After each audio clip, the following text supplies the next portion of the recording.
は続きましても台湾からお越しいただきました皆様に発表していただきます。 Synthesis of Mesoporous carbons and their application for electric double layer capacitor インハイハイスクールからお越しいただきましたシャン・ユーキャンさん、ユアン・ヨーリンさん、ユー・ティンチョンさん、指導はジン・ジャン・フォアン先生とロン・シュエ先生です。それではどうぞステージの方へお越しください。ではよろしくお願いいたします。 Good afternoon, ladies and gentlemen.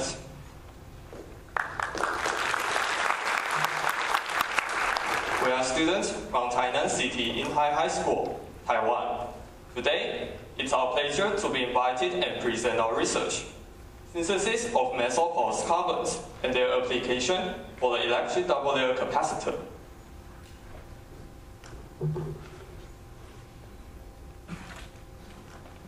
In the recent, electricity in demand is increasing in daily life, and it grows the interest for scientists to develop research of power storage.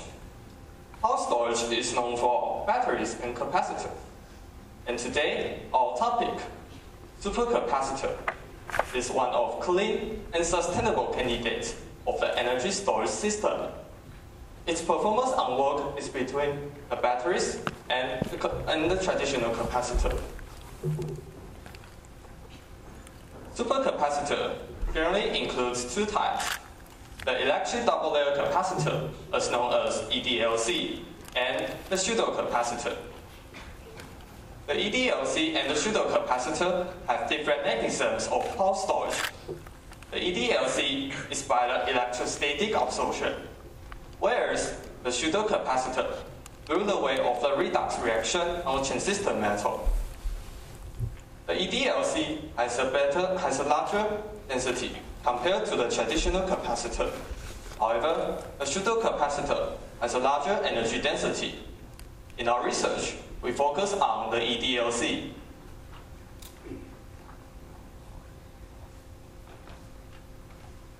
As we know, the performance of EDLC based on the material of the electrode.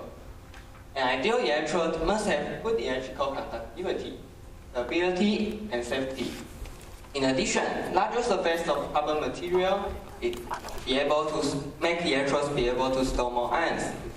In our research, we choose porous carbon as the material of the electrode because it has high conductivity, high stability, high surface area, as well as low cost. The pore size leads to its electrical performance. According to papers, once mesoporous carbon was charged, it has an ability to keep ions. That is, the ions will be trapped in hole, and the electric double layer will be formed. Rather than go, charge stay until next moment to be free.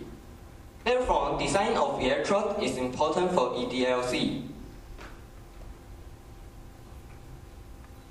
So, how do we synthesize our mesoporous carbon for EDLC? We use the nano-casting method for synthesis.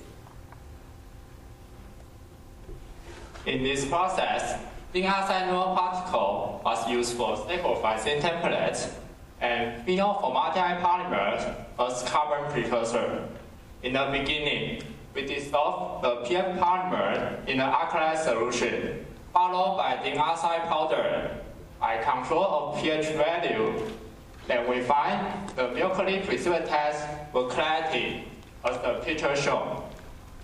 After carbonization process in an oxygen deficient environment, just like this way. And finally, remove the zinc oxide templates by hydrochloric acid. And the mesoporous carbon was obtained. And the TN image shows its pore structure. In further study, zinc oxide ratio influences the surface area of carbon. When the zinc oxide ratio increases, the surface area of carbon becomes larger. Consider of cost by zinc oxide. We compare the surface area economy between its carbon made in different zinc oxide ratio. When the ratio of zinc oxide is equal to 5, then we find the material of economic value is the highest. In the carbonization part, which temperature can make carbon material have higher conductivity? In the electrical test, we find the higher carbonization temperature leads to the higher conductivity. But in this aspect, when carbonization is higher than 800 degrees Celsius, the yields of carbon decrease quickly. So, in order to produce in large scale, we choose 800 degrees Celsius as the carbonization temperature. Also, characterized by Raman spectrum, we find our carbon material in degree of graphitization is approaching to a ratio of 1. In graphite, its ratio much less than 0.2. But for mesoporous carbon, its degree of graphitization is actually high. But on the way above, it needs to cost a lot to get a porous carbon. So, for a reason of that, we tend to find other material as carbon precursor in low price.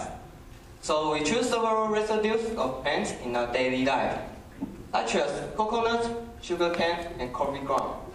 Turn them into carbon. To our surprise, this carbon material has porous structure, capable of being charge storage. So, after the pulse carbon was prepared, the pulse carbon was loaded over the electrode of steel. As this picture shows the process of the capacitor assembly. So, after the capacitor is assembled, we are going to test its performance. In our electrochemical test, we use a two-electrode system to give a cyclic voltammetry. In this 3D part, it shows a rectangular shape as the nature of a capacitor. We also find a special property on the coconut-based capacitor, that it has a redox peak. And we think it might be the reason why the coconut fiber carbons perform so well. But in order to discriminate our capacitor in an easy way, we also developed a simple circuit to test it. In this electrical diagram, the meaning of the voltmeter is to detect how much voltage inputs and outputs on the EDLC.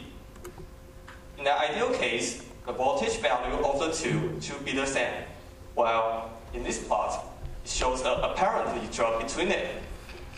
To explain the reason of that, we think it might be the phenomenon of the leakage current, which is commonly called the IR drop. And that phenomenon is the nature of the EDLC. Then, for the IT plot, we focus on the closed area under the curve. The area means the charge it has stored or released. In other words, the larger area it has, the better property it performs. So, in the next part of our project, the most important thing is that we want to know how well our capacitor performs. And that's the reason why we need a standard to compare with. So, we select 1F of commercial pseudo capacitor as a reference. The commercial performance is close to our EDLC. Then what we do is to let the handmade, also the commercial ones, runs into our design circuit for 400 seconds. Then, after the integration of the IT part, we find that the commercial's performance is still better than our work. In summary, we successfully synthesized the Mesoporous carbon from the narrow zinc oxide and the PF. We also used the coconut fiber as the carbon precursor and turned it into the Mesoporous carbon. We established the assembling process for the EDLC, and it makes our Mesoporous carbon able to be used for the pulse storage. We developed a faster way to discriminate the performance of the EDLC. According to data, our handmade capacitor is still less efficient than the commercial ones. Yet, our Mesoporous carbon have a greater potential on future vision. Last but not least, we are going to introduce our hometown, Hainan. Hainan, a city located in the south of Taiwan. We are here. It is famous for humanity, and there are many ancient monuments and relics, such as Koshinga and Koshi. When you visit Hainan, Front Night Market is the place you must go. Night Market is representative of Taiwan's culture, and there is many local food in it, such as Taiwanese fried chicken, oyster omelette, bubble tea, and so on. We sincerely invite you to visit Tainan.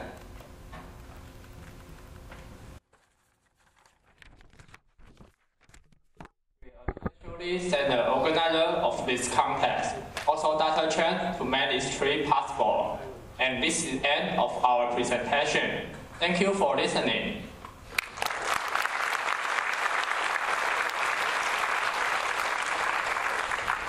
ありがとうございます。それではこれより質疑応答の時間とさせていただきたいと思います。お聞きになりたいことございましたら、どうぞお手をお挙げください。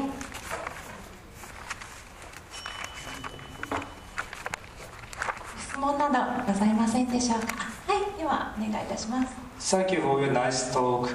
And I can't follow completely. So in this time, so your handmade capacitor is less efficient than the commercial one.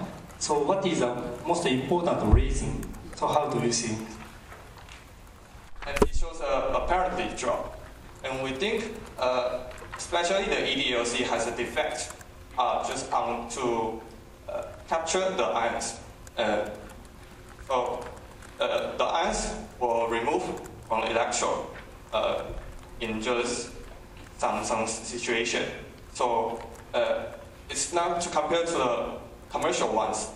That the commercial ones doesn't have the voltage drop immediately and apparently. So actually, our handmade one has a lot of defects, and that's why we need to improve it. Maybe, yeah. Okay, thank you. Thank you.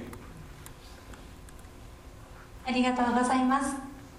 それではお時間も参りましたので、以上とさせていただきたいと思います。ジャン・ヨンキャンさん、ユアン・ヨーリンさん、ユー・ティンチョンさんでした。どうもありがとうございました。